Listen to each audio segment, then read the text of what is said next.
الرحمن الرحیم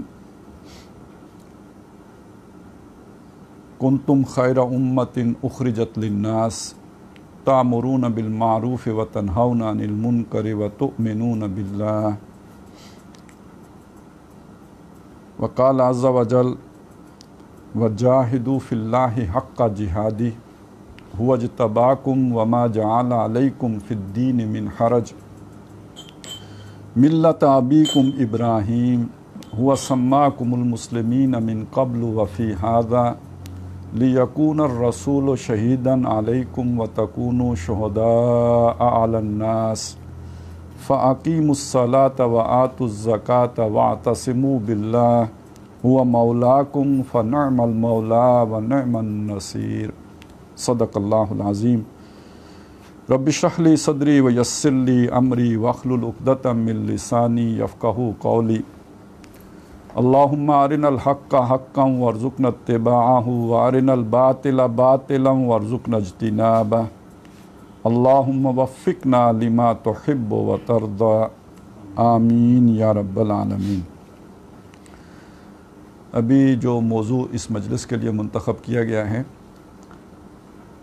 وہ بعض اعتبارات سے اشکالات بھی پیدا کرنے والا ہے، عجیب بھی محسوس ہوتا ہے، اس لیے کہ قرآن مجید نے احادیث میں اس امت کا جو تعارف پیش کیا گیا ہے وہ امت مرحومہ کا ہے، اور خیر مرحوم کے لفظ کے حوالے سے بھی ہمارے ہاں وہ جو عام طور پہ اس کا کثرت استعمال تو فوت شدگان کے لیے ہوتا ہے، لیکن اس کا معنی اصل میں یہ ہے کہ وہ کہ جس پر رحم کر دیا گیا ہو وہ مرحوم ہے، اور فوت شدہ کے بارے میں ہمارے تصور یہ ہے کہ اللہ تعالیٰ کی نعمتوں سے ہمکنار ہو رہا ہوگا، اس لیے ہم اسے مرحوم کہتے ہیں۔ یعنی مرحوم کا مطلب مرا ہوا نہیں ہے، بلکہ مرحوم کا مطلب وہ ہے کہ جس پر اللہ کا رحم ہو گیا ہو، اور امت مرحومہ کا مطلب یہ ہے کہ وہ امت کے جس پر اللہ تعالیٰ نے رحم کیا ہے، رحم کی ہوئی امت۔ تو آپ سوچئے کہ جس امت کے بارے میں قرآن مجید اور احادیث سے یہ سامنے آتا ہو کہ اس پر اللہ کا رحم ہے، اس کے بارے میں یہ کہنا کہ اللہ کے عذاب میں گرفتار ہے، تو یہ ذرا آپس میں اس کے درمیان کوئی ہم آہنگی نہیں ہوتی، اور فوری ذہن پر ایک سوال کھڑا ہو جاتا ہے کہ یہ کیا بات کی جا رہی ہے۔ لہٰذا سب سے پہلے بات سمجھنے کی ضرورت ہے جو اس معاملے میں وہ یہ ہے کہ دیکھیں اللہ تعالیٰ جو ہے یہ رب العالمین ہے، سارے جہانوں کا پالنہار ہے، ساری مخلوق کا پالنہار ہے، تمام انسانوں کا رب ہے، رب العالمین ہے، رب الناس ہے، اور ہم کو بھی اسی نے پیدا کیا، مسلمانوں کو بھی اسی نے پیدا کیا، یہودیوں کو، نصرانیوں کو، ہندوؤں کو، بدھوں کو، سب کو اسی نے پیدا کیا ہے۔ اور وہ جو بات کہی گئی ہے کہ اللہ کو نو انسانی سے محبت ہے، ماں سے بھی بڑھ کر، اور 70 گنا ماں سے بھی زیادہ محبت ہے، تو وہ سارے انسانوں سے ہے، یہ سب آدم علیہ السلام کی اولاد ہیں، یہ کوئی کسی شیطان کی مخلوق نہیں ہے، اس کی پیدائش ان سے نہیں ہے، بلکہ یہ کہ سارے آدم کی اولاد میں سے ہیں، اور اللہ تعالیٰ کے لیے اسی طرح اللہ کی محبت ان کے لیے بھی ہے جیسے کسی بھی انسان کے لیے ہے۔ تو اب ان میں سے اللہ تعالیٰ نے مسلمانوں کو ایک خاص مقام کیوں دیا، یہ ہے پہلی بات جو سمجھنے کی ہے۔ جیسے ابھی میں نے آپ کے سامنے آیت پڑھی کنتم خیر امت، تم بہترین امت ہو، تو یہ باقی کیوں نہیں بہترین؟ وہ بھی تو آدم کی اولاد ہیں، اور وہ بھی اللہ ہی نے ان کو پیدا کیا، وہی ان کا بھی خالق ہے، تو ان کو کیوں نہیں بہترین بنایا، ہمیں کیوں بہترین بنایا؟ پہلی بات تو یہ سمجھنے کی ہے۔ تو اس حوالے سے یہ بات سمجھ لیجئے کہ اللہ تعالیٰ نے کوئی زیادتی نہیں کی ہے، اللہ تعالیٰ نے اس معاملے میں باقیوں کے ساتھ کوئی ناانصافی نہیں کی ہے۔ ہمیں اگر بہترین کہا ہے تو ایک اسپیشل ڈیوٹی کی وجہ سے کہا ہے جو اللہ نے ہماری لگائی ہے، جو باقیوں کی نہیں لگائی۔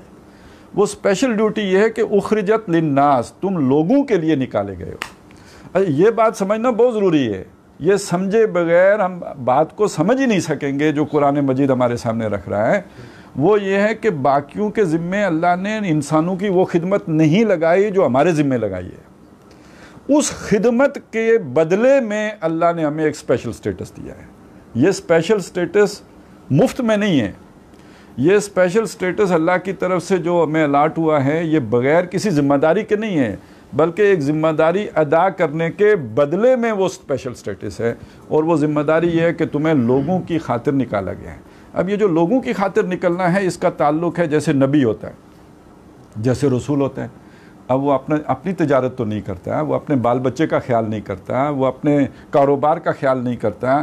جب اللہ کی طرف سے پیغام اس کے پاس آ جاتا ہے، اب اس کی پہلی ذمہ داری اللہ کی طرف سے یہ ہوتی ہے کہ اس پیغام کو باقی اپنی قوم تک پہنچائے، اور اس کے بدلے میں اللہ تعالیٰ اسے ایک فضیلت والا مقام دیتا ہے، باقی انسانوں سے وہ ممتاز ہو جاتا ہے اور ایک ایسے مقام پر فائز ہو جاتا ہے جس پر کوئی انسان نہیں پہنچ سکتا، کیونکہ اس نے کام ہی بہت اعلیٰ اور عرفہ اللہ نے اس کے ذمہ لگایا۔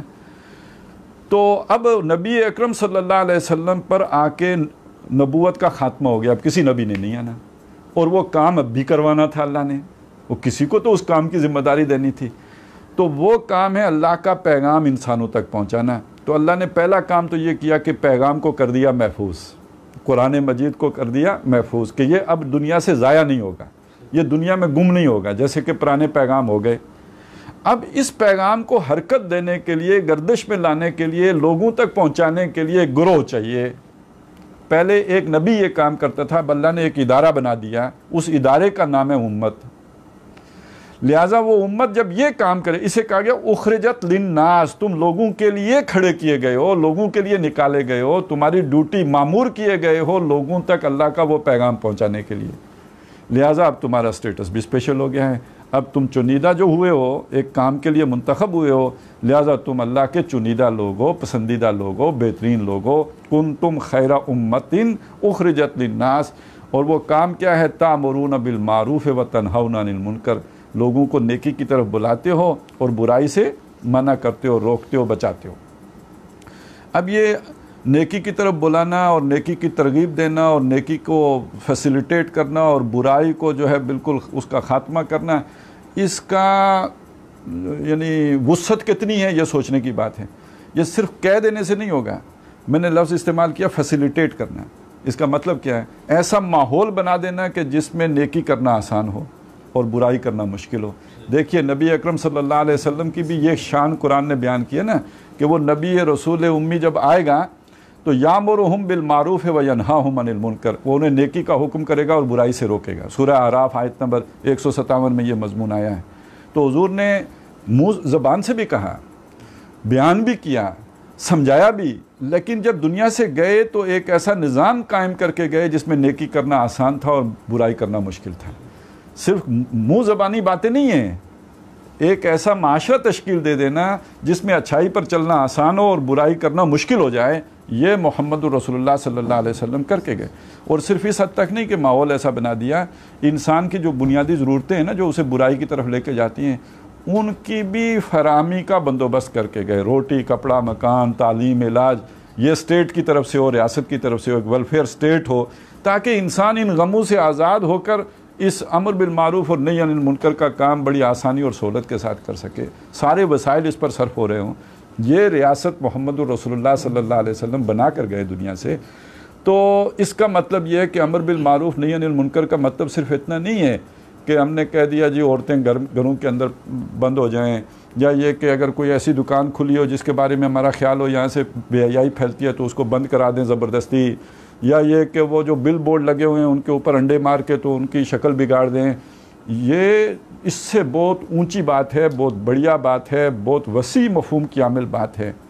اور یہ امر بالمعروف اور نہی عن المنکر صرف کسی ایک شہر یا کسی ایک دکان یا کسی ایک محلے تک محدود نہیں ہے، یا کسی ایک ملک تک محدود نہیں ہے، یہ محمد رسول اللہ صلی اللہ علیہ وسلم کی بعثت عالمی ہے، یہ پورے عالم پر کرنا ہے۔ ذرا ایک بات کو ذہن میں رکھیں، صحابہ کو یہ بات کہی گئی ہے نا،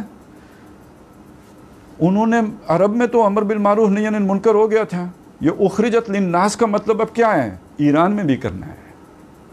یہ اخرجت للناس کا مطلب یہ افریقہ میں بھی کرنا ہے، پورے گلوب پہ کرنا ہے۔ اس کام کے لیے یہ امت اللہ نے کھڑی کی ہے۔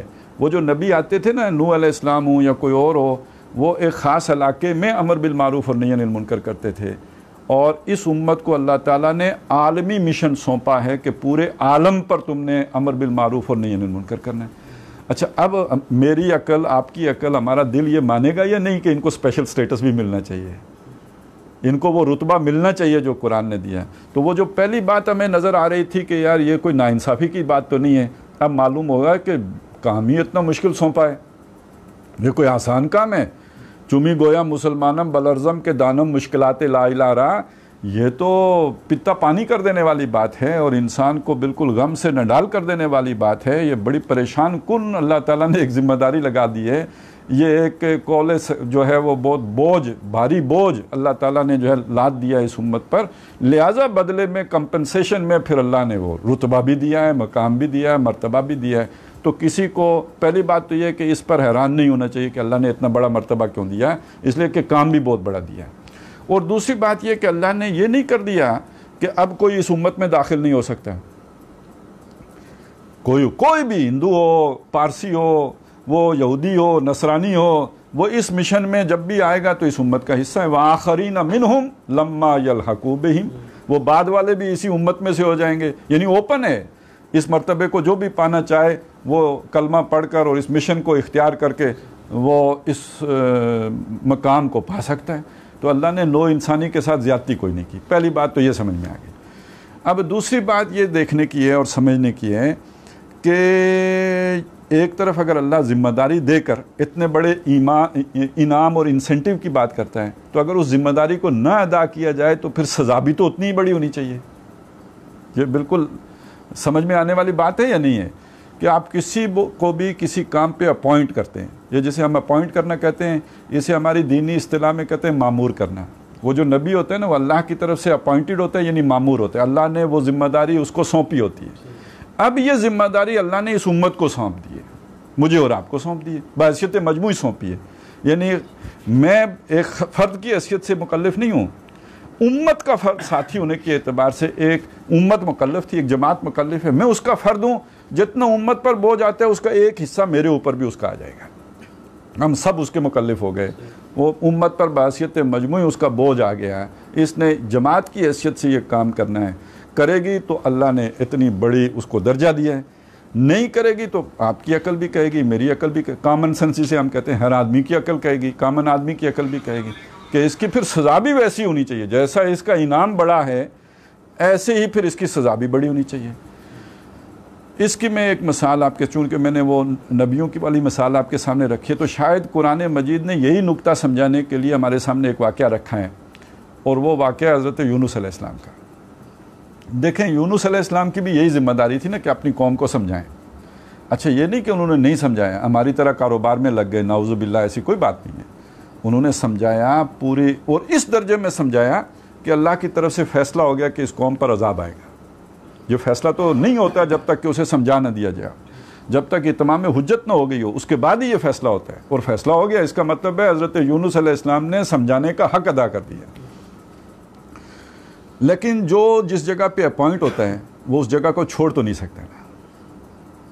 جس کی جس جگہ ڈیوٹی لگی ہو وہ اس جگہ پہ موجود رہے گا جب تک کہ ڈیوٹی لگانے والا اسے وہ جگہ چھوڑنے کی اجازت نہ دے دے. صرف اتنی بات ہوئی ہے کہ حضرت یونس علیہ السلام نے وہ جگہ چھوڑ دی اللہ کی اجازت آنے سے پہلے. اسے آپ کیا کہیں گے؟ یہ کوئی غلطی، کوئی بہت بڑی غلطی تو نہیں تھی. اب اللہ نے یہ فیصلہ کر لیا تھا اس قوم پر عذاب آئے گا، جس کا اس میں انڈرسٹوڈ ہے کہ حضرت یونس نے یہ جگہ چھوڑنی ہے. کیونکہ عذاب آنے سے پہلے قرآن ہم پڑھتے ہیں اللہ تعالیٰ اپنے نبیوں سے کہتا ہے تم نکلو. لوط علیہ السلام کے پاس فرشتے آئے کہ یہاں عذاب آئے گا، اب آپ نکلیں. موسیٰ علیہ السلام کو کہا قوم کو لے کے نکل جاؤ، اب فرعون نے غرق ہونا ہے. اسی طرح نبی اکرم صلی اللہ علیہ وسلم ہجرت کی، اس کے بعد قریش کے ساتھ وہ ساری جو ابھی مارا ماری ہوئی ہے وہ ہوئی ہے. تو اس چیز کو سمجھ لیں کہ یہ انڈرسٹوڈ ہے کہ جب اللہ تعالیٰ کسی قوم پر عذاب کا فیصلہ کریں تو وہاں سے نبی کو اللہ نے نکالنا ہے. تو حضرت یونس علیہ السلام اگر وہاں سے نکل گئے تو کوئی بہت بڑا جرم نہیں تھا، وہ ایک معمولی سی اجتہادی خطا تھی کہ وہ وقت سے، اللہ کی اجازت سے پہلے 1 دن کے بعد آ جانی تھی، 2 دن کے بعد آ جانی تھی. لیکن اتنے سے فرق پر بھی کتنا بڑا فیصلہ اوپر سے ہو گیا کہ وہ قوم جس پر عذاب آنا تھا وہ بچا لی گئی، اس پر عذاب نہیں آیا. اور وہ یونس علیہ السلام جن کو بچانا تھا وہ مچھلی کے پیٹ میں چلے گئے. اب وہ بات سمجھ میں آئی ہے نا کہ ایک طرف اگر اللہ نے انعام بہت بڑا رکھا ہے تو اس معاملے میں معمولی سی خطا کے نتیجے میں پکڑ بھی بہت سخت ہے، اور وہ آ گئی وہ پکڑ. آج جب ہم یہ کہتے ہیں کہ امت مسلمہ اللہ کے عذاب کی گرفت میں، تو اس کا مطلب کیا ہے کہ چونکہ پچھلے، میں یہ کہہ سکتا ہوں کہ 1400 سال میں پہلے 30 سالوں کو چھوڑ کر یہ جو ذمہ داری امت پر عائد کی گئی تھی اس کا حق امت ادا نہیں کر سکی. کچھ نہ کچھ جزوی طور پر ضرور ہوتا رہا، لیکن یہ کہ جو حق ادا جیسے صحابہ کرام نے کیا اپنے خلافت راشدہ کا نظام قائم کر کے، حق ادا نہ ہوا، بلکہ کسی نہ کسی درجے میں دین اسلام کی مس ریپرزنٹیشن بھی ہوئی ہے کہ جب ہم نے بادشاہت کو خلافت قرار دے دیا تو دنیا نے سمجھا شاید خلافت کا مطلب بادشاہت ہی ہے، جسے علامہ اقبال نے کہا تھا کہ عرب امپریلزم کے دور میں، دور ملوکیت میں اسلام کے چہرے پر داغ اور دبے پڑ گئے، تو اس کا مطلب ہے وہ اسلام پر داغ و دبے بش نے تو نہیں لگائے، وہ ہم نے لگائے ہیں، اس کو مس ریپرزینٹ کیا، اللہ کے دین کو بدنام کرنے کا باعث بنے ہیں۔ لیکن بہرحال چونکہ کسی نہ کسی درجے میں وہ کام ہوتا بھی رہا، تو اللہ غفور اور رحیم ہے، وہ اس نے مہربانی جاری رکھی، ہمارا کام کسی نہ کسی درجے میں چلتا رہا۔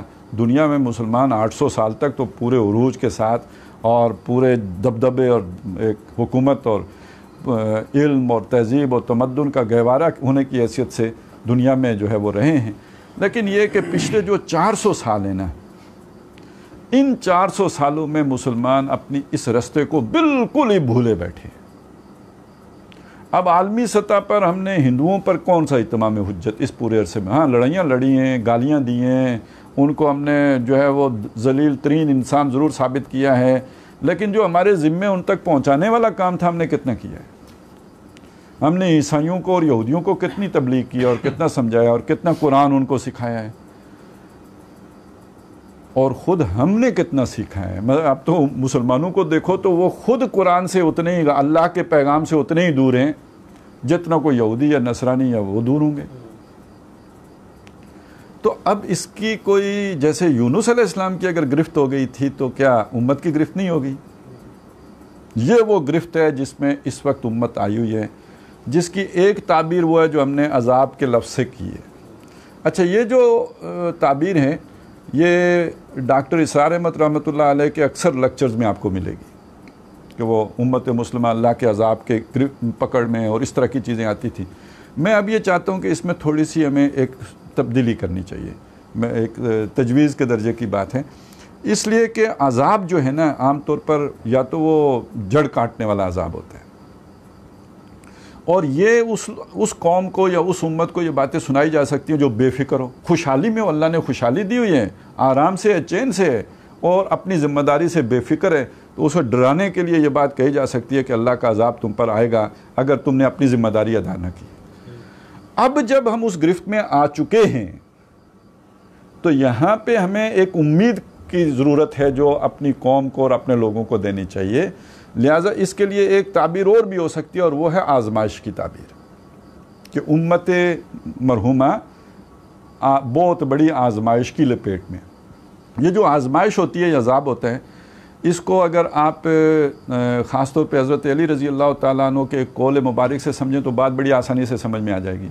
ان سے کسی نے پوچھا کہ عذاب میں اور آزمائش میں کیا فرق ہے؟ اب یہ دیکھیے بڑا جینین کوسچن ہے کہ فرض کریں کہ مجھے کینسر ہو گیا ہے، آیا یہ اللہ کی طرف سے سزا ہے یا اللہ کی طرف سے آزمائش ہے؟ یہ تو ایک بڑا، یعنی ایک ہی چیز ہے، وہ آزمائش بھی ہو سکتی ہے، سزا بھی ہو سکتی ہے، تو یہ کیسے ہم سمجھیں گے کہ یہ آزمائش ہے یا سزا ہے؟ تو حضرت علی رضی اللہ تعالیٰ عنہ سے ایک صاحب نے یہ بات پوچھ لی، تو انہوں نے بڑا پیارا جواب دیا اور بڑا حکیمانہ جواب ہے۔ انہوں نے کہا کہ جو چیز آپ کو اللہ کے قریب کر دے وہ آزمائش ہے، اور جو چیز آپ کو اللہ سے دور کر دے وہ عذاب ہے۔ بات سمجھ میں آ گئی نا؟ مثلا کوئی بیماری آ گئی ہے، اس بیماری کے نتیجے میں میں بھٹکا ہوا تھا، اللہ سے دور تھا، قریب، اس نے مجھے اللہ سے مانگنے پہ مجبور کر دیا، اور میں اگر کوئی نافرمانی کر رہا تھا تو مجھے توبہ کرنے کی توفیق دے دی، تو یہ بیماری، یہ دکھ، یہ تکلیف عذاب نہیں تھا، یہ آزمائش تھی، اس آزمائش نے مجھے اللہ کے قریب کر دیا۔ لیکن یہ کہ کوئی اگر تکلیف ایسی آتی ہے کہ جس کے نتیجے میں میرے دل میں اللہ سے ناراضگی پیدا ہو جاتی ہے، یہ میرے ساتھ اللہ تو نے کیا کر دیا اور کیوں کر دیا؟ مجھ سے بڑے بڑے گناہگار بیٹھے ہوئے ہیں، انہیں تو نے کچھ نہیں کہا، اور میں ہی غریب تجھے ملا تھا جس کے ساتھ تو نے یہ عشر کر دیا۔ اب یہ گلہ شکوہ پیدا ہو گیا، تو معلوم ہوا کہ وہ اللہ کا عذاب تھا جس نے مجھے اور اللہ سے دور کر دیا۔ یہ تو میرے اپنے ذاتی مشاہدہ ہے۔ 2005 میں جب زلزلہ آیا نا کشمیر اور اس علاقے میں، تو رمضان کا مہینہ تھا، تیسرا روزہ تھا شاید، تو ظاہر ہے بعض لوگوں نے اللہ اللہ بھی کیے، اور پھر اور بھی انہیں ایک جسے کہتے ہیں نا اللہ سے قربت پیدا ہوئی ہے، لیکن بعض علاقے ایسے تھے جہاں لوگوں نے روزے توڑ دیے، اور ان کے پاس جب لوگ پہنچے کوئی غلہ شلہ لے کے کوئی سامان کھانے پینے کا لے کے تو انہیں کہا کہ بھئی آپ نے روزہ کیوں نہیں رکھا ہوا؟ تو انہوں نے کہا کہ دیکھتے نہیں ہیں اللہ نے ہمارے ساتھ کیا کیا ہے تو ہم اس کے روزے رکھیں۔ تو ایک ہی چیز ہے، زلزلہ ہے جس نے کچھ لوگوں کو اللہ کے قریب کر دیا اور کچھ لوگوں کو اللہ سے اور دور کر دیا۔ تو معلوم ہوا کہ آزمائش میں اور عذاب میں کوئی بڑا فرق نہیں ہوتا ظاہراً، یہ اس انسان کی باطنی کیفیت ہے کہ جو بتائے گی کہ یہ اللہ کا عذاب تھا یا اللہ کی طرف سے آزمائش تھی۔ دیکھیں اس سے پہلے جو اللہ نے امت مسلمہ کو نعمتیں دی ہوئی تھیں، وہ نعمتیں دولت کی ہوں، پٹرول کی، وسائل کی، افرادی قوت کی، ایٹم بم کی، بڑی بڑی فوجوں کی، اگر ان پر بھروسہ کر کر قوم اللہ سے دور ہو گئی تھی تو وہ عذاب تھا۔ میری بات سمجھ میں آ رہی ہے نا کہ ہر وہ شے جو اللہ سے دور کر دے اصل میں وہ عذاب ہے، وہ نعمت نہیں ہے، وہ زحمت ہے، وہ مصیبت ہے۔ تو مصیبتیں تو وہ تھیں، اب جو شے آ رہی ہے اور اس میں کوئی شک نہیں، دیکھیں وہ شام کا کیا عشر ہو گیا ہے، عراق کا کیا عشر ہو گیا، ہمارے پڑوس میں کشمیر میں کیا ہو رہا ہے، برما میں کیا ہوا ہے، یہ جو ساری طرف مسلمانوں کے اوپر یہ ظلم و ستم کی چکی چل پڑی ہے، اس ظلم و ستم کے نتیجے میں کیا ہوگا ہمیں احادیث سے معلوم ہے کہ یہ ٹھیک ہے، یہ اللہ کی طرف سے آزمائش آئی ہے، مسلمانوں کو بہت خون بہانا پڑے گا، لیکن یہ کہ اس کا آخری نتیجہ کیا نکلے گا کہ یہ مسلمان اللہ کی طرف متوجہ ہو جائیں گے۔ یعنی یہ کوئی ایسی عذاب نہیں ہے کہ جیسے قوم نوح پہ آیا، یہ کوئی ایسا عذاب نہیں ہے جیسے قوم عاد اور قوم سمود پہ آیا یا قوم لوط پہ آیا۔ یہ در حقیقت اللہ کا وہ کوڑا ہے کہ جو بٹکی ہوئی بیڑوں کو سیدھی راستے پہ لانے کے لیے ہوتا ہے نا سر، جو جس نے جانور پالے ہوئے ہیں اس کے ہاتھ میں بھی تو سوٹا ہوتا ہے نا، عصا اس کے ہاتھ میں ہوتا ہے، اور جو قطار سے باہر نکلے اس کو پھر وہ ہانک کے قطار کے اندر لاتا ہے۔ بکریوں والوں نے تو کتے رکھے ہوتے ہیں کہ جو ہی ذرا دائیں بائیں ہو بکری بھیڑ، اس کو کتا جا کے پڑ جاتا ہے، بھونک بھونک کے اسے سیدھی لائن پہ لے کے آ جاتا ہے۔ تو یہ در حقیقت اللہ تعالیٰ نے مسلمانوں کو اب سیدھی لائن پر لانے کا فیصلہ کر لیا ہے۔ ان کو سمجھایا گیا، بڑے بڑے اللہ تعالیٰ نے جو ہے وہ قرآن مجید کے مبلغین پیدا کیے جنہوں نے قرآن کی تعلیمات کو عام کیا، مدرسین پیدا کیے، لیکن قوم کے کانوں پہ جوں نہیں رہیں گی، بے پرواہ رہی، لوگوں نے کوئی توجہ نہیں دی۔ تو اس کے بدلے میں ایک سزا تو ہے چھوٹی سی، جس میں سارے لوگ جو ہے اس کی پکڑ میں آئیں گے۔ چھوٹی سی کا مطلب یہ نہ لیجئے کہ اس میں کوئی بہت بڑی تباہی نہیں آنی، لاکھوں کروڑوں مسلمان مارے جائیں گے، یہ بھی احادیث میں ہے، لیکن یہ کہ جو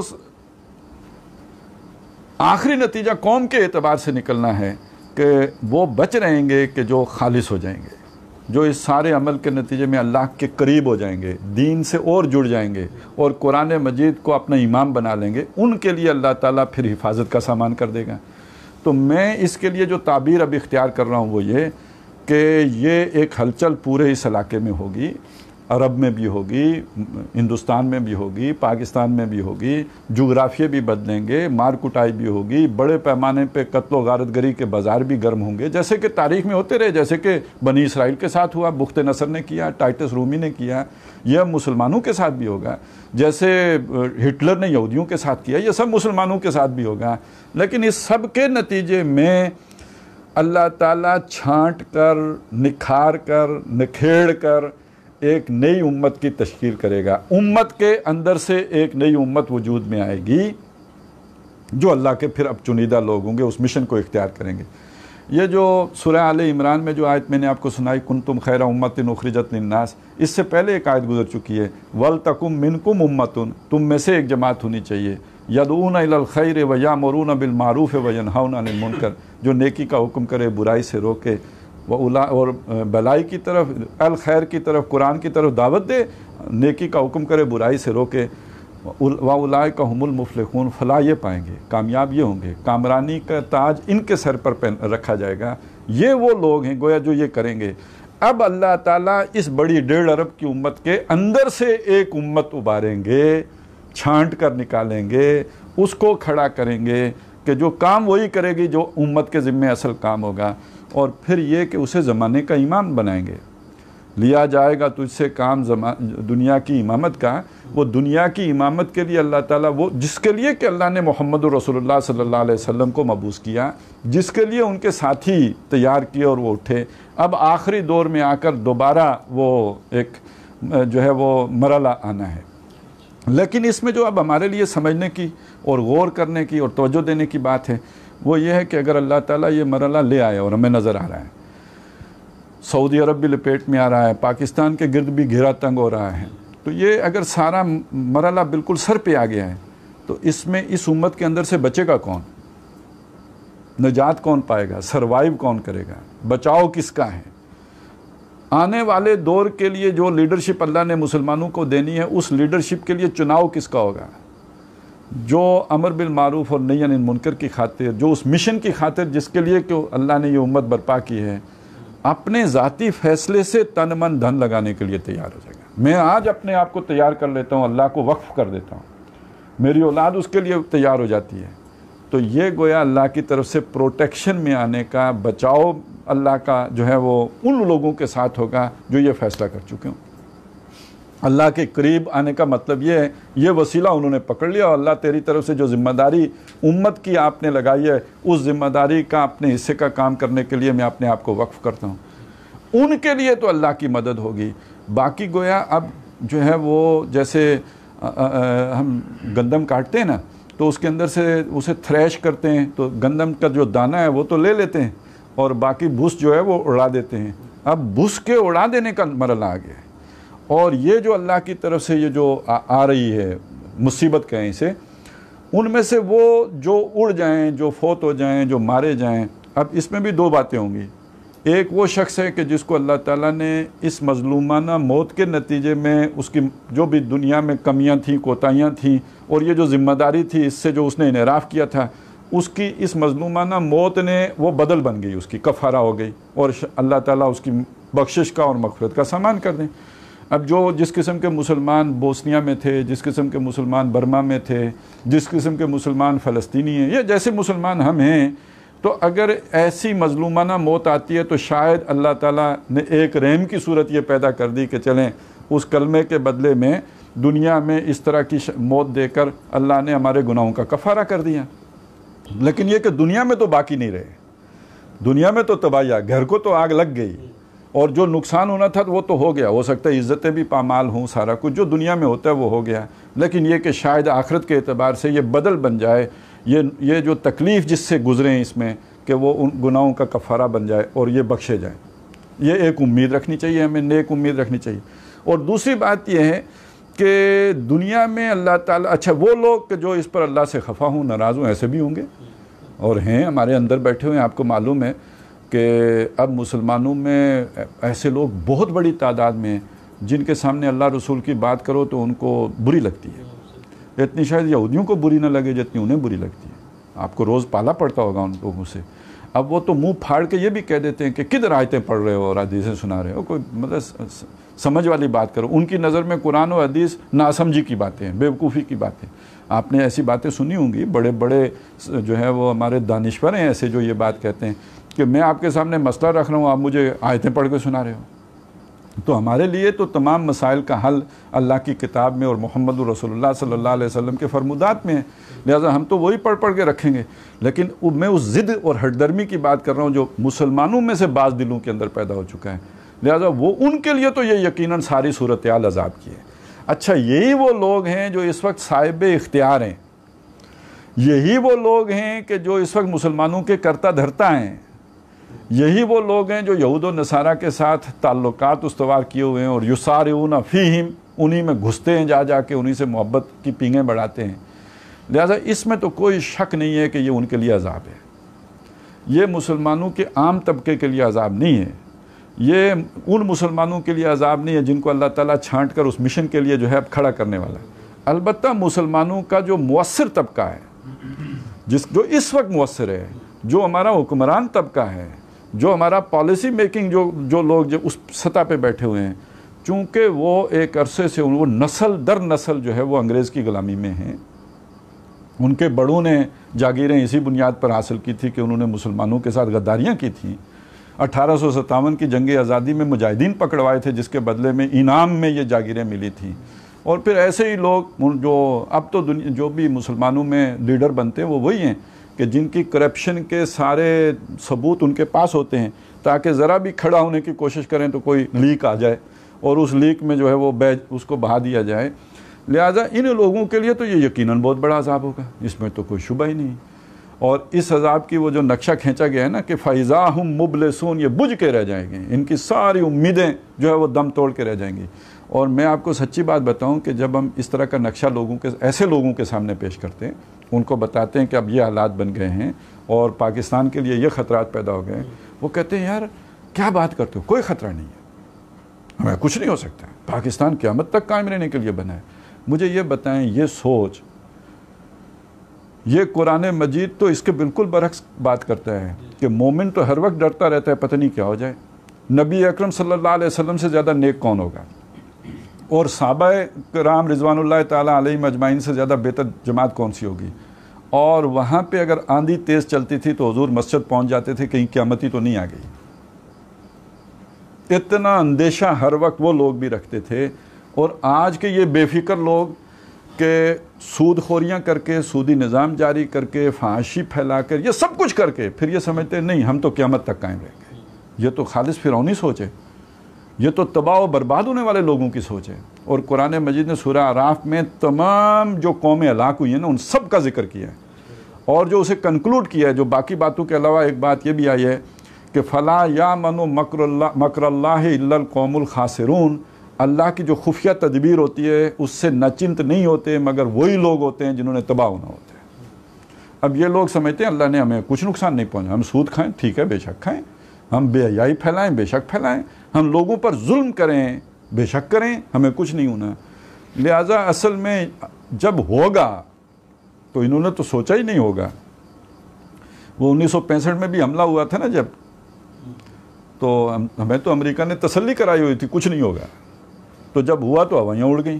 اور اب جو ہوگا اور چاروں طرف سے ہو تو انہی لوگوں کی ہوائیاں اڑیں گی. فَإِذَا هُمْ مُبْلِسُونَ, بجھ کے رہ جائیں گے. آج بہت اچھلتے ہیں, آج بڑی بڑھ بڑھ کر باتیں کرتے ہیں, لیکن جب یہ ہوگا تو یہی بالکل مایوس ہو کر اور بجھ کر رہ جانے والے لوگ ہوں گے. تو گویا یہ اصلاً تو عذاب ان لوگوں کے لیے جن کو اللہ نے سرداری دی تھی, جن کو اللہ نے اس امت کا کرتا دھرتا بنایا تھا. وہ سیاسی ہوں, وہ صرف سیاسی ہی نہیں ہے, وہ ہمارا مذہبی طبقہ بھی ہے. ظاہر ہے یہ باتیں جو میں کہہ رہا ہوں یہ میرے کہنے کی تو نہیں تھی. اس امت کو یہ سکھانے کا کام جو ہے یہ ہمارے مذہبی طبقے کا تھا, جو قرآن پڑھتا ہے پڑھاتا ہے, جو ہم سے زیادہ دین کو سمجھتا ہے اور جانتا ہے. یہ ان کا کام تھا کہ معاشرے کے مؤثر طبقات کو یہ بتاتے کہ بھائی اس کے بغیر تو یہ تباہی آئے گی. امت کا اصل مقام کیا ہے, اس کی اصل ذمہ داری کیا ہے جو اس نے نبھانی ہے, تب وہ امت مرحومہ ہے. اور اگر وہ ذمہ داری نہیں نبھائے گی تو مچھلی کے پیٹ میں اگر نبی جا سکتا ہے تو یہ امت بھی گرفت میں آ سکتی ہے. یہ بڑا بتانے کا کام تو ان کا تھا جن کی بات سنی جاتی ہے, جن کے بڑی بڑی حیثیتیں ہیں, جن کو رتبے ملے ہوئے ہیں, جن کے ساتھ اعظم لگتا ہے یا اعلیٰ لگتا ہے, یہ ان کا کام تھا. یہ ہم تو پھر اب یہ جسے کہتے ہیں نا ہم تو چیخ سکتے ہیں, ہم تو چلا سکتے ہیں, ہماری بات کون سنے گا. ہمارے نہ کوئی لاحقہ ہے نہ کوئی سابقہ ہے, تو ہماری بات تو اتنی مؤثر ہے ہی نہیں. لہٰذا جب ہم مؤثر طبقات کی بات کرتے ہیں تو وہ صرف بیوروکریٹ نہیں ہیں, وہ صرف سیاستدان نہیں ہیں, وہ صرف جرنیل نہیں ہیں, ان میں بڑے بڑے علامہ بھی پھر آ جائیں گے, وہ بڑے بڑے مولانا حضرات بھی آ جائیں گے کہ جن کو سمجھا جاتا ہے کہ یہ کتاب اللہ اور تعلیمات رسول سے واقف ہیں اور یہ جو بات کہہ رہے ہیں وہ صحیح بات ہے. تو ذمہ داری تو یہ وہ لوگ ہیں کہ جن کی وجہ سے پھر یہ سارا کچھ آئے گا. اور پھر یہ کہ اصل افسوس, اصل دکھ وہ بھی انہی کو ہوگا, کیونکہ یہ دنیا تو ہے ہی ان کی. عام آدمی کی دنیا تو عذاب ہے, پہلے ہی عذاب ہے, اور ان کے لیے یہ مصیبت آ رہی ہے. بہرحال خواہ اب بھی وہ جیسے کہا گیا نا کہ ابھی عذاب کے آثار اور سائے ظاہر ہوئے ہیں, لیکن اس میں بھی اگر اب بھی کوئی توبہ تائب ہو جائے, اپنی اصل ذمہ داری کی طرف واپس آ جائے, وہ کسی بھی منصب پر ہو اور کتنا ہی اس سے پہلے گناہ کیوں نہ کر چکا ہو اور بے وفائی اور غداری کیوں نہ کر چکا ہو, لیکن اب بھی اگر اسے توفیق ہو اور وہ واپس آ جائے, پلٹ آئے, تو اللہ تعالیٰ اب بھی رحم فرمانے کے لیے تیار ہے. افراد کی حد تک تو اب بھی گنجائش ہے, لیکن یہ کہ بہرحال اللہ کے نبی صلی اللہ علیہ وسلم نے چونکہ خبریں دی ہوئی ہیں تو وہ الملحمۃ العظمیٰ بھی ہونی ہے اور الملحمۃ الکبریٰ بھی ہونا، وہ جنگیں تو ساری ہونی ہیں، اس میں کروڑوں انسانوں نے مسلمانوں سمیت مرنا بھی ہے۔ آخر آپ سوچئے کہ اگر حضور نے فرمایا کہ بڑی تباہی و بربادی ہے عربوں کے لیے، اور یہ بھی فرمایا کہ تب عرب بہت تھوڑے سے رہ جائیں گے، تو اس تکوینی فیصلے کو ٹالا تو نہیں جا سکتا۔ لیکن یہ کہ کوشش تو ہماری ذمہ تو کوشش ہے وہ کرتے رہنا ہے۔ میں اس کو ایک مثال سے آپ کو سمجھاؤں۔ حضرت نوح علیہ السلام کی قوم نے غرق ہونا ہی تھا، تکوین میں تو طے تھا نا، اللہ کی تکوین میں تو پہلے سے طے قوم نے غرق ہونا ہے، لیکن اس سے پہلے حضرت نوح علیہ السلام اس کام کے لیے بھیجے گئے، سمجھاؤ بلاؤ خبردار کرو چیخو چلاؤ شاید کے باز آ جائیں، تو لہٰذا جو ہونا ہے وہ تو ہونا ہے، لیکن ہمارے ذمے جو بچنے کے لیے جو اللہ نے ہمارے ذمے کام لگایا وہ چیخنا ہے، چلانا ہے، سمجھانا ہے، بتانا ہے۔ اور اب ہمارا ملک وہاں پہ پہنچ چکا ہے کہ چیخنے کے لیے بھی بہت تھوڑے دن باقی ہیں۔ یعنی اب یہ نہ سمجھیے کہ ہمیں کوئی پھر اور موقع ملے گا جس میں ہم چیخ سکیں گے یا چلا سکیں گے یا کوئی بات کہہ سکیں گے۔ اب جو کہنا ہے بس یہ تھوڑے دنیں کہہ لیں، اس کے بعد کہنے کہلانے کا وقت بھی نہیں رہے گا۔ پھر جب وہ آتا ہے ریلا اور سیلاب تو پھر چیخنے چلانے کا موقع بھی نہیں رہتا۔ تو اب یہ جو حال دل ہے اور جو درد دل ہے اور جو دل کے ارمان یا جذبات ہیں، تو اللہ نے یہ موقع دیا ہے ہر شخص کو وہ کہہ لے، کل اس کا بھی نہیں رہے گا۔ اور یہی در حقیقت اگر اللہ تعالیٰ کو ادا پسند آ جائے کہ ہم ہر طرح کا رزق لے کے درد دل سامنے رکھ سکیں، تو شاید کہ اس ایثار کے بدلے میں اللہ تعالیٰ ہمارے لیے کوئی بہتری کا، اچھائی کا، حفاظت کا اور بچاؤ کا فیصلہ فرما دیں، وگرنہ بہت بڑا ریلا جو آنے والا ہے۔ اور اس میں جو بھی ہندوستان کی تیاریاں ہیں، پھر ان کے جو RSS کی تیاریاں ہیں، جو ہمارے پرائم منسٹر بھی جس کی بات کرتے ہیں دنیا میں، اسی طرح ادھر جو اسرائیل کی تیاریاں اور یہودیوں کی تیاریاں ہیں، پھر جو ایران کی تیاریاں ہیں، اور ان سب کے اوپر جو اصل شیطان بیٹھے ہوئے ہیں، انہوں نے جو آپس میں لڑا کر جو بھی اب گمسان کا رن ڈالنے کا پروگرام بنایا، اسے کوئی ٹالے گا تو نہیں۔ اور یہ ہے وہ چیز جسے سورہ کاف میں کہا گیا کہ یہ جنگ تو خاص اللہ کی طرف سے مسلط کردہ ہوگی، من لدن ہو، لینذر باسا شدیدا من لدن ہو، ایک سخت جنگ سے خبردار کر دیں جو خاص اللہ کی طرف سے، جنگ لدنی ہوگی جیسے علم لدنی ہوتا ہے۔ تو وہ کیوں ہوگی؟ اس لیے کہ پوری نوع انسانی اللہ کی بغاوت پر اس نے کمر کس لی ہے، شرک بھی ہے، وہ سوشل ایولز جن کی وجہ سے ایک کی وجہ سے قومیں ہلاک ہو گئی، ان کا مجموعہ ہے۔ کیا عمل قوم لوط ہو، کیا ایکسپلائٹیشن ہو جو قوم شعیب کا کام تھا، کیا جبر ہو جو فرعون نے کیا تھا، ان سب پوری شدت کے ساتھ یہ آج کے معاشرے میں ساری چیزیں آ گئی ہیں۔ لہٰذا اللہ کی طرف سے ایک بڑا فیصلہ جو ہے وہ آ چکا ہے۔ البتہ یہ کہ اس کے ساتھ امید کی بات بھی ہے، اور وہ یہ کہ آنے والا دور جو ہے بھلا دور ہوگا، اچھا دور ہوگا۔ تو اللہ تعالیٰ یہ جو بظاہر سختی کے فیصلے ہیں، یہ ایک بہت بڑی مہربانی کے لیے ہیں۔ یہ اب ہمیں سمجھنے کی ضرورت ہے، اس امید کو اپنے سینے سے لگا کے رکھنے کی ہے، اس لیے کہ آگے بہت سخت دن آنے والے ہیں۔ لیکن اس میں کرنے کی بات صرف نماز پڑھنا نہیں ہے کہ وہ ہمیں بچا لے۔ نماز تو آج بھی مسلمان اتنی پڑھتے ہیں جتنی حضور کے دور میں نہیں پڑھی جاتی تھی۔ اس میں کرنے کا کام صرف حج کرنا نہیں ہے، حج آج بھی اتنے لاکھ مسلمان، حضور کے دور میں سب سے بڑا حج 1.25 لاکھ مسلمانوں کا تھا، آج 35 لاکھ مسلمانوں کا حج ہوتا ہے۔ اصل کرنے کی بات جو ذمہ داری امت کی تھی، وہ اس پیغام کو، قرآن مجید کو نوع انسانی تک پہنچانے کی ہے۔ تو اللہ تعالیٰ مجھے، آپ کو، ہم سب کو اس کے لیے فیصلہ کرنے کی توفیق عطا فرمائے۔ یہ صرف دعاؤں کرنے کی بات نہیں ہے، جا کے سوچ کر ارادہ باندھنے کی بات ہے، ایک بڑا پکا، بڑا مضبوط ارادہ کہ جس کے ساتھ پھر وہ ساری تکلیفیں بھی آئیں، لوگ ناراض بھی ہوں، لیکن یہ کہ ہم ڈٹے رہیں، جمے رہیں، تو تب اس آنے والی مصیبت میں اللہ تعالیٰ ہماری اسی طرح حفاظت فرمائے گا جیسے نوح علیہ السلام کے لیے اللہ نے کشتی کا سامان کیا، جیسے اللہ نے مشکل مراحل سے اپنے نیک بندوں کو نکالا، اسی طرح یہ اللہ کا پکا وعدہ ہے۔ ان تنصر اللہ ینصرکم، اگر مدد کرو گے وہ بھی مدد کرے گا۔ اور اس سے بھی بات بڑھ کر کہی ہے سورہ حج میں، وَلَيَنْصُرَنَّ اللَّهُ مَن يَنْصُرُهُ، اللہ لازماً اس کی مدد کرتا ہے کہ جو اللہ کی مدد کرے۔ تو اللہ کی مدد کا مطلب یہی ہے، امر بالمعروف نہی عن المنکر ہی در حقیقت اللہ کی مدد ہے، اور یہی کلمے کا سب سے بڑا حق ہے۔ جب ہم کلمہ پڑھتے ہیں تو یہ حدیث میں آیا کہ اس کلمے کا جو سب سے بڑا حق ہے وہ امر بالمعروف اور نہی عن المنکر ہے، اور یہ بھی آیا ہے کہ جب تک مسلمان کلمے کا حق ادا کرتے رہیں گے، اللہ کی مدد ان کے شامل حال رہے گی، اور جب وہ کلمے کا حق ادا کرنا چھوڑ دیں گے، اللہ کی مدد ان پر سے اٹھا دی جائے گی۔ اور اس سے بھی واضح طور پر ایک حدیث میں آیا ہے، حضرت عائشہ رضی اللہ تعالیٰ عنہ بیان کرتی ہیں کہ ایک دفعہ نبی اکرم صلی اللہ علیہ وسلم گھر میں تشریف لائے، بغیر کسی سے بات کیے سیدھے مسجد چلے گئے.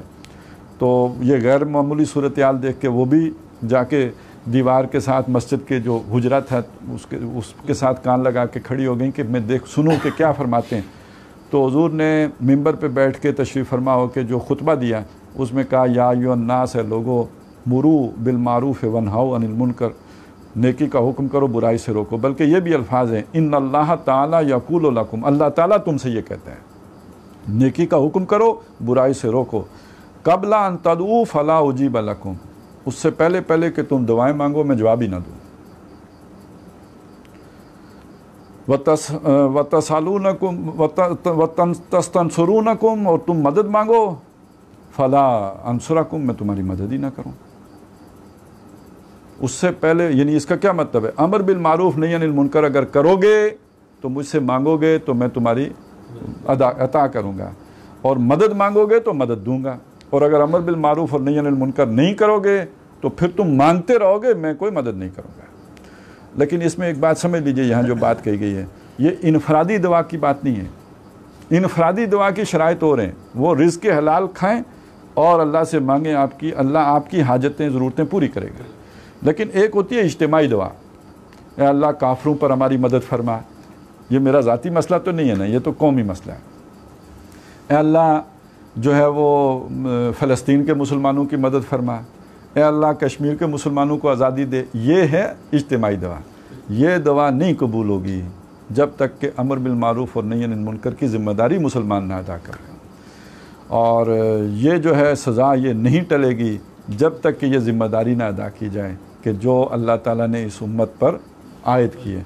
تو خود تو کریں ہی، لیکن اپنے بھائیوں کو بھی تو یہ بتانے کی بات ہے نا. اب انگریزوں کو تو بعد میں سمجھائیں گے کہ بھائی دین کیا ہے، ہمارا اپنا بھائی نہیں جانتا دین کیا ہے، ہمارے محلے والے نہیں جانتے دین کیا ہے، ہمارے دوست نہیں جانتے، ہمارے کولیگز نہیں جانتے کہ دین کی اصل ذمہ داری کیا ہے. تو سب سے پہلے انہیں جس فرض کی طرف اب راغب کرنے کی ضرورت ہے وہ یہ فرض ہے. نمازوں کا انہیں پتہ ہے کہ یہ ہم نے پڑھنی ہے، روزوں کا بھی پتہ ہے، حج کا بھی پتہ ہے، نہیں پتہ تو اس ذمہ داری کا نہیں پتہ. اور ہماری ساری رسوائی کا سبب جو ہے وہ یہ ذمہ داری ادا نہ کرنا ہے. تو میں ظاہر ہے آپ کے سامنے جو بات رکھنا چاہ رہا ہوں وہ یہی ہے کہ یہ صرف کوئی نفلی کام یا ثواب حاصل کرنے کی بات یا جیسے ہوتا ہے نا کہ اس سے برکت ہو جاتی ہے، یہ وہ بات نہیں ہے. یہ اب ہمارے لیے زندگی موت کا مسئلہ ہے. اور اگر اس بات کی ہمیں سمجھ آ گئی ہے نا تو اب ہمارا گھر بار، کیریئر، نوکری شوکری ہر شے پیچھے ہو، یہ سب سے آگے ہو. اس طرح ہم زندگی بسر کریں تو ہم دین کا کام کر رہے ہیں. وگرنہ یہ کہ اپنے ساتھ بھی جو ہے نا مخلص نہیں ہے، پھر اللہ کے رسول کے ساتھ مخلص ہونا تو بعد کی بات ہے، اپنی ذات کے ساتھ پھر مخلص نہیں ہے. تو میرے لیے آپ دعا کریں، میں آپ کے لیے دعا کرتا ہوں کہ ہم اس طور پر دین کا یہ کام کر سکیں اور اس کے لیے اپنے جان مال ہر شے جو ہے وہ قربان کرنے کے لیے فیصلہ کر سکیں، تیار رہیں. اقول قولی ھذا واستغفر اللہ لی ولکم ولسائر المسلمین والمسلمات.